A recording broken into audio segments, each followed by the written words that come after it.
Hello, আসসালামু আলাইকুম guys. আশা করি সবাই আল্লাহর রহমতে ভালো আছেন। আজকের ভিডিওটা মূলত হচ্ছে যে অস্ট্রেলিয়ায় থাকলে আপনি তিনটা সুবিধা পাবেন। তো সেই তিনটা সুবিধা কি কি আমি আজকের ভিডিওতে আলোচনা করব। আর ওর থেকে জানতে চাইবো যে উইকস হয়ে গেছে, সো ও এখানে আসার পরে ওর কিরকম ফিল হচ্ছে, মানে অস্ট্রেলিয়া তার কি কি বেনিফিট সে দেখতে পারতেছে বা কি শিখতে পারছে, বা অস্ট্রেলিয়া আসাটা কি তার জন্য লাভজনক হয়েছে নাকি লস হয়েছে, আমরা তার মুখ থেকে শুনবো। এরপরে বাকি বিষয়টা আমি ক্লিয়ার করবো আপনাদের সাথে। তো তুমি যে অস্ট্রেলিয়া আসছিল, আজকে 2 সপ্তাহ হয়ে গেছে, তো তোমার থেকে কেমন লাগতেছে অস্ট্রেলিয়া?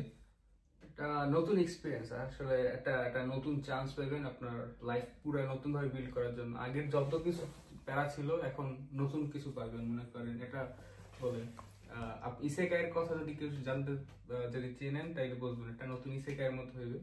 আপনি নতুন ওয়ার্ল্ডে আসছেন, আপনার নতুন নতুন ফ্রেন্ডস তৈরি করতে পারবেন, নতুন নতুন এক্সপিরিয়েন্স করতে পারবেন। আর এমন এমন জিনিস এক্সপিরিয়েন্স করতে পারবেন যেগুলো আপনি বাংলাদেশে পারতেন না। অনেক অপরচুনিটি আছে।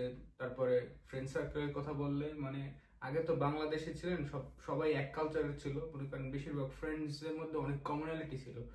বাট এখানে আসে আপনি ফ্রেন্ডস পাবেন ভ্যারাইটিস, অনেক ধরনের ফ্রেন্ডস পাবেন আপনি। দেখবেন এক এক আমার আমার ফ্রেন্ডস গ্রুপের মধ্যে মনে হয় আমরা খালি 2 জন বাংলাদেশি আর সবাই অন্য দেশে। সবাই এসে ডিফারেন্ট, সবার কালচার ডিফারেন্ট, সবার ভিউ পয়েন্ট ডিফারেন্ট। এটা অনেক একটা একটা নতুন একটা এক্সপিরিয়েন্স যখন আপনি কখনো ফিল করবেন না। এটা একটা অনেক মজার জিনিস, মাল্টিকালচারালিজম এখানে। অস্ট্রেলিয়ার একটা আমি স্ট্রং পয়েন্ট দেখি, আমার পছন্দ অ্যাটলিস্ট। অস্ট্রেলিয়ানরা নাও পছন্দ করতে পারে, যারা কি বলে নেটিভ তারা। বাট এটা আমার অনেক পছন্দ হয়েছে। আপনি হাঁটবেন দেখবেন, এই দেখছেন আপনি ভিয়েতনামিজ রেস্টুরেন্ট, এই দেখবেন আপনি জাপানিজ, এই কোরিয়ান, এই বাংলাদেশি, এই ইন্ডিয়ান, এই হচ্ছে নেটিভ, এরকম অনেক ধরনের মানুষ দেখবেন। তারপর রেস্টুরেন্ট দেখবেন। এগুলো হচ্ছে এটা একটা অনেক আমি মনে করি একটা প্লাস পয়েন্ট অস্ট্রেলিয়া। আর লোকজন অনেক কি বলে অনেক ফ্রেন্ডলি, আমি যেটা দেখলাম অনেক ফ্রেন্ডলি। আর যে কি বলে অন্য সব দেশে মাল্টিকালচারালিজম থাকলেও অনেক, আমার মনে হয় তো অনেক রেসিজম আছে, বাট এখানে একটু আমি দেখলাম আমেরিকা ওসবের চাইতে অনেক কম। তারা অনেক ফ্রেন্ডলি, আমি দেখলাম যে যারা কি বলে নর্মাল নেটিভ যারা। তুমি এখানে আসছো কোনো রেসিজমের শিকার হয়েছো আসার পরে? একটা ফানি স্টোরি আছে, বাট এটা আসলে এটা মনে হয় এটা এটা আসলে হওয়ার কথাই ছিল। আমি ট্রামে আসতেছিলাম, মনে করেন ইয়েস্টারডে মেবি। তখন আমি বসে আছিলাম, হঠাৎ করে দেখলাম একজন লোক ঢুকলো, ঢুকে আছে মনে করেন একেবারে ভিতরে বসে মদ খাওয়া শুরু করতে আছে আর গান গাইতেছে। আর কি বলে বলতেছে, আমি কেন সাদা হইলাম, সাদা না হইয়া ব্রাউন হইলেই ভালো হইতো, ইন্ডিয়ান সব নিয়ে গেছে, এরকম কথা বলতে আসছিল। মনে করেন জোকস করতেছিল আর কি বলে মাতাল, মনে করেন কি সবাই ইগনোর করে বসছে। এরকম একটু হইতে হবে, বাট এটা হচ্ছে রেয়ার, মজা নিবে না, এন্টারটেনমেন্ট পাইলাম, আমি মাইন্ড করি নাই।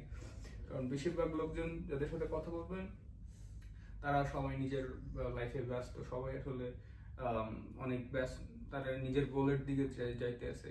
যারা আসলে রেসিজম করে বা এরকম নিয়ে অনেক বেশি মাথা ঘামায়, তাদের লাইফে কিছু নাই আসলে, তাদের মাথায় বেশি একটা প্যারা নাই। যেমন মদ খাইবে আর হাতে জীবন কাটাইবে, তারাই আসলে এইসব বেশি নিয়ে ঘরে। এটা বললাম, এটা একটা এক্সপিরিয়েন্স করছি জাস্ট। এছাড়া বিষয়টা কোনো রেসিজম হয় না। যারা কি বল অন্য অনেক আমার অস্ট্রেলিয়ান ফ্রেন্ড হয়েছে, তারা অনেক ভালো, তারা অনেক ফ্রেন্ডলি, এরকম অতটা ভয়পাওয়ার কিছু নাই। অস্ট্রেলিয়া পড়াশোনার মান কেমন? তুমি তো আসছো এখানে পড়তেছো।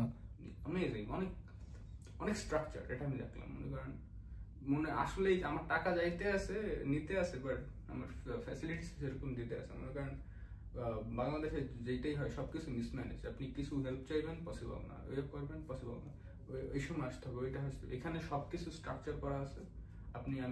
আমি মনে করেন অ্যাকোমোডেশনের জন্য হেল্প চাইছিলাম, আমাকে মনে করেন আমার যেটা নর্মালি পসিবল ছিল না, মনে করেন আমার অন ক্যাম্পাস কোনো অ্যাকোমোডেশন অ্যাভেলেবল ছিল না, সেজন্য তারা করলো কি আমাকে অনেকগুলো অপশন দিল।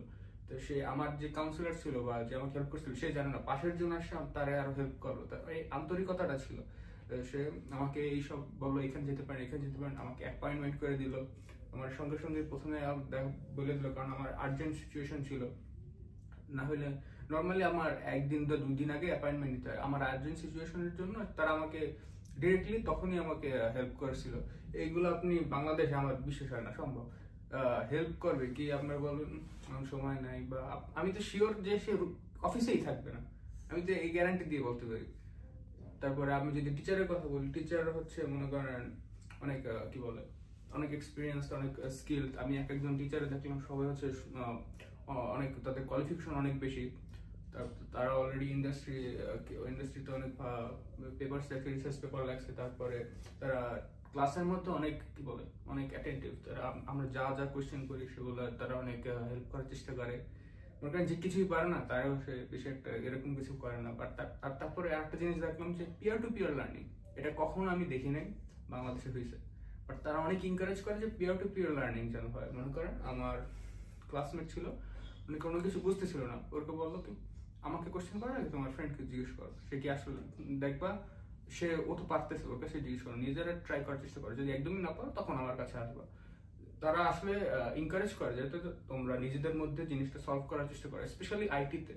কারণ বেশিরভাগ সময় ক্লায়েন্টকে তো আপনি জিজ্ঞেস করতে পারবেন না এটা সমস্যা হয়েছে না ওইটা সমস্যা হয়েছে, বা আপনার বারবার যদি সিনিয়রে বা আপনার বসকে জিজ্ঞেস করেন এটা পারতেছেন এটা তো সমস্যা।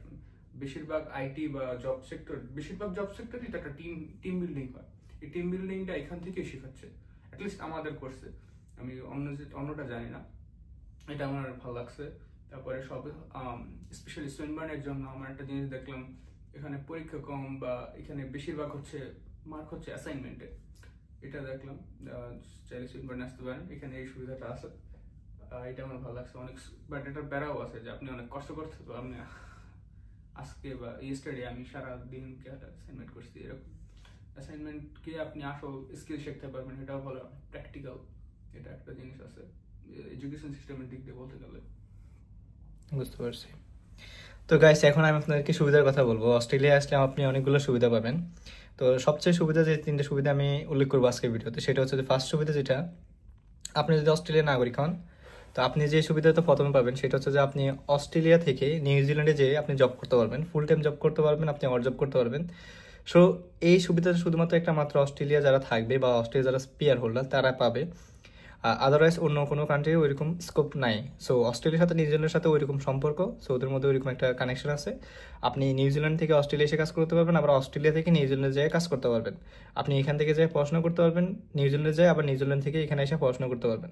সো এটা একমাত্র অস্ট্রেলিয়াতে আসলে বা নিউজিল্যান্ডে থাকলে এটা আপনার জন্য পসিবল।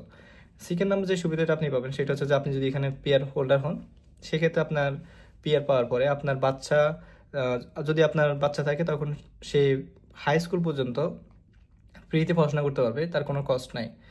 দ্বিতীয়ত যে সুবিধা সেটা হচ্ছে যে আপনার যদি ধরেন আপনি জব পান নাই, ফুল টাইম আপনি জব পান নাই, সেক্ষেত্রে হচ্ছে অস্ট্রেলিয়া সরকার আপনাকে একটা ভাতা দিবে। সো এইটা বয়স্ক ভাতা, তারপর হচ্ছে যে আপনার বেকার ভাতা, সব ধরনের ভাতা অস্ট্রেলিয়া সরকার প্রোভাইড করে থাকে। এরপর অস্ট্রেলিয়াতে আরও নানা যে সুযোগ সুবিধা থাকে তার মধ্যে কয়েকটা হচ্ছে যে আপনি, আমাদের দেশে যেটা যে জিনিসটা হয় সেটা হচ্ছে যে আমরা ঢাকা থেকে গুলশানে গেলে বা গুলিস্তানে গেলে আমাদের 4-5 ঘন্টা লেগে যায়, বাট এখানে কোনো রাস্তায় আপনাকে সর্বোচ্চ 10 মিনিট ওয়েট করতে হয়, মানে সেটাও খুব কম। 10 মিনিট আপনি ট্রাফিকে বসে থাকবেন, ওইরকম কোনো মানে ট্রাফিক আপনি দেখবেন না, এখানে জ্যাম দেখবেন না। ও আসছে অনেকদিন হয়ে 2 সপ্তাহ হয়ে গেছে, তুমি কি কখনো মানে জ্যাম দেখছো কোথাও? জাস্ট প্রোটেস্ট হইলে ওইখানে একটু জ্যাম হয়, এছাড়া বেশিরভাগ সময় কখনো সবকিছু চলতেই থাকে, সবসময় ট্রাম আসতেই আছে। এখানে কোনো গাড়ির হর্ন আছে, মানে কোনো গাড়ির সাউন্ড তুমি পাও রাস্তায় গেলে? আসলে খেয়াল করিনি, কোনো সাউন্ড পাও তুমি? না। মানে এখানে সবাই ড্রাইভিং করে বাট কোনো সাউন্ড নাই, মানে কোনো কেউ কারো ডিস্টার্ব করে না। আপনি বাইক চালান, আপনি গাড়ি চালান, আপনি ট্রাক চালান, যেটাই চালান, মানে কোনো শব্দ নাই। আর এখানে মানুষগুলো অনেক সভ্য, মানে আপনার এখানে চুরি চামারি খুব কম। তোমার যদি এখানে তুমি দেখছো না রাস্তার মধ্যে জিনিস পড়ে থাকলে কেউ ধরে, কি করবো, ওইরকম মানে লোক নেই। হ্যাঁ, এরিয়া আছে ওগুলোতে চুরি হয়, তা হচ্ছে সাউথ আফ্রিকা বিভিন্ন কিছু এশিয়ার লোক আছে ওরা করে, বাট অস্ট্রেলিয়ানরা এগুলো কখনো করে না। তবে কিছু এরিয়া আছে একটু জাঙ্কি থাকে, বাট দুই একটা, সবগুলো এরিয়া না, বাট সিটির আশেপাশে সবগুলো এরিয়া সেফ মোটামুটি।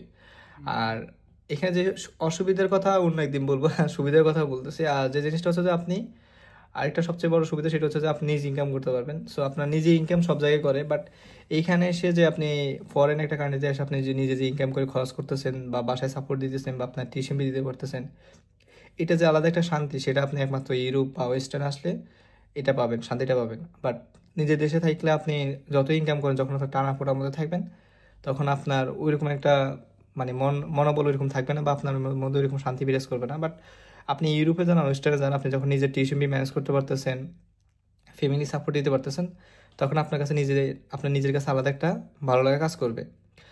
আর এখানে সব কিছু হচ্ছে নিয়মতান্ত্রিকভাবে চলে, রুলস কেউ ভঙ্গ করে না। আর রুলস যদি ব্রেক করে, আপনি যদি কোনো একটা ড্রাইভিংয়ের রুলস ভঙ্গ করেন, সেক্ষেত্রে আপনাকে বড় একটা ফাইন তারা দিয়ে দিবে। সো এখানে রুলসের ব্যাপারে অনেক স্ট্রিক্ট।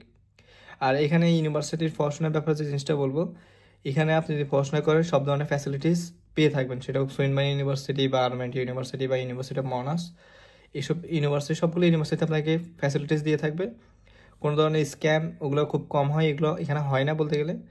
আর তাপমাত্রার কথা যদি বলি, মেলবোর্নের তাপমাত্রা একটু ভিন্ন অন্যান্য এরিয়া থেকে। মেলবোর্নে এই ঠান্ডা, এই গরম, এই শীত, এটা বলা অনেক টাফ, এটা প্রেডিকশন করা যায় না। সো সিডনিতে গরম বেশি, এটা স্বাভাবিক।